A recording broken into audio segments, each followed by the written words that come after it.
There was a dog that was very hungry. Actually, কুকুর সে ছিল খুব ক্ষুধার্ত. He searched for food everywhere. সে সব জায়গায় খাবার খুঁজছিল. And at last he found a bone. এবং অবশেষে সে এক টুকরো হাড় পেল.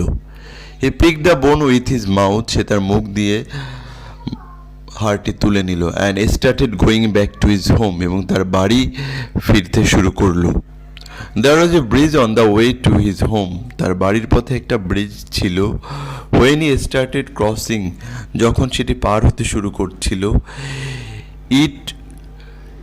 he saw his reflection in the water. সে পানির মধ্যে তার রিফ্লেকশনটা প্রতিচ্ছবি দেখতে পেল. The dog thought, কুকুরটি ভেবেছিল, that there was another dog, অন্য আরেকটা কুকুর আছে, with a bone, যার মুখে এক টুকরা হাড় আছে, in water, পানিতে. He wanted to get